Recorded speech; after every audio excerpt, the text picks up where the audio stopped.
বাংলাদেশে পরীক্ষিত হয়েছে, একটি আদর্শই শুধু পরীক্ষিত হতে বাকি। সেই আদর্শের নাম কি? ইসলাম। ইসলামের কাছে রাষ্ট্রের দায়িত্ব একবার দিয়ে দেখুন। আমাদের আমির জামাত বলেছেন, আল্লাহ তাআলা যদি আমাদের কাছে রাষ্ট্রের দায়িত্ব প্রদান করেন, আমরা শাসক হব না, আমরা হব জনগণের খাদেম, আমরা হব জনগণের সেবক। সেই সেবার মধ্য দিয়ে ইসলামের যে সৌন্দর্য, বিউটি অফ ইসলাম দুনিয়ার মানুষকে আমরা দেখাতে চাই। আপনারা সেই জামাত ইসলামের সাথে যুক্ত হবেন। কর্মী ভাইদেরকে বলি, দেশবাসী জনগণকে জামাতের এই ইসলামের সুফলের পথে আনতে গেলে, এই সংগঠন শক্তিশালী করতে গেলে আমাদেরকে হৃদয় দিয়ে, মন দিয়ে আল্লাহর কাছে একটি বিশুদ্ধ নিয়ত, একটি ইখলাস, একটি সিনসিয়ারিটি প্রদর্শন করে আমাদের সংগঠনে কাজ করতে হবে। কি বলেন, ঠিক কিনা? দুনিয়ার কোনো চাওয়া পাওয়া সত্ত্বেও আমি মেম্বার হব, চেয়ারম্যান হব, মন্ত্রী হব, এমপি হব, মাতব্বর হব, চাকরি, প্রমোশন, গাড়ি, বাড়ি, ঠিকাদারি, কন্ট্রাক্টরি, বিরানি, লাইসেন্স, দুনিয়ার কোনো চাওয়া পাওয়া আমাদের কর্মীদের থাকবে না। আমরা পৃথিবীর সব হারাতে চাই, শুধু আল্লাহকে আমরা পেতে চাই।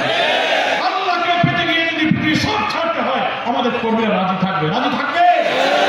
জীবনের শক্তি, সামর্থ্য, সন্তানদের লেখাপড়া, এই রাষ্ট্র গঠনে তাদের অবদান, সবকিছু তার যোগ্যতা সামর্থ্য দিয়ে রাখতে পারবে। তার উপরে জুলুম হবে না, ইনসাফ হবে। এমন একটি করোনার রাষ্ট্র আমরা গঠন করতে চাই, যে রাষ্ট্রের ব্যাপারে আল্লাহ তাআলা বলেছেন, ওয়ালাউ আন্না আহলাল কুরা আমানু ওয়াত্তাকাউ লাফাতাহনা আলাইহিম বারাকাতিন মিনাস সামাই ওয়াল আরদ। মহান মাহমুদ বলছেন, দুনিয়ার কোন জনপদ, দুনিয়ার কোন রাষ্ট্র যদি আল্লাহ তাআলার উপর ঈমান রাখে আর আল্লাহর কাছে জবাবদিহি হয়, আমানু ওয়াত্তাকাউ, ঈমান আনার পর আল্লাহকে ভয় করে তাকওয়ার গুণে গুণান্বিত হয়ে সেই সমাজ আর রাষ্ট্র চালাতে পারে, আল্লাহ ওয়াদা করছেন, লাফাতাহনা আলাইহিম, আমি তাদের জন্য খুলে দেব বারাকাতিন মিনাস সামাই ওয়াল আরদ, আকাশ এবং পৃথিবীর সমস্ত বরকতের দরজা সেই জাতির জন্য আমি খুলে দেব। আলহামদুলিল্লাহ। কে বলছেন এই কথা? আল্লাহ বলছেন। আল্লাহর উপর বিশ্বাস, তাকওয়ার নীতিতে জামাত ইসলামী একটি সমাজ কায়েম করতে চায়। অনেকে বলে জামাত ইসলামী ক্ষমতায় আসলে নারীদের অধিকার থাকবে না, অমুসলিমদের অধিকার থাকবে না। মিথ্যা কথা দাবি করতেছে। আপনারা কি বলেন? এইসব প্রশ্ন আমাকে করে। আমি বলছি, যারা এত নিষ্ঠুর, এত বর্বর, যারা গণতন্ত্র হত্যা করেছে, মানুষ হত্যা করেছে, খুন করে লাশ পুড়িয়ে ছাই করেছে, দেশের মানুষকে হেলিকপ্টারে দাঁড়িয়ে গুলি করেছে, তাদেরকে দেশের মানুষ রাজনীতি করতে দেবে কিনা সেই মানুষ সিদ্ধান্ত গ্রহণ করবে। আওয়ামী লীগকে কি কোনো গণতান্ত্রিক শক্তি বলা যায়?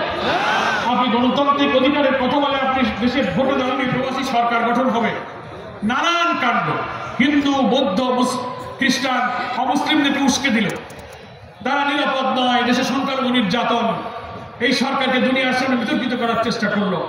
আমরা বিপ্লবের পরে হিন্দু, বৌদ্ধ, খ্রিস্টানদের সাথে মিলিত হলাম। সব ধর্ম বর্ণের লোকেরা আমাদের দেশের সাংবিধানিক সব অধিকারে আমরা বাংলাদেশি, আমরা সব মিলেমিশে থাকবো। কোন সাম্প্রদায়িক সংঘাত, দ্বন্দ্ব আমাদের হবে না। আমরা শিবির জামাতের কর্মীরা লাঠি হাতে মন্দির পাহারা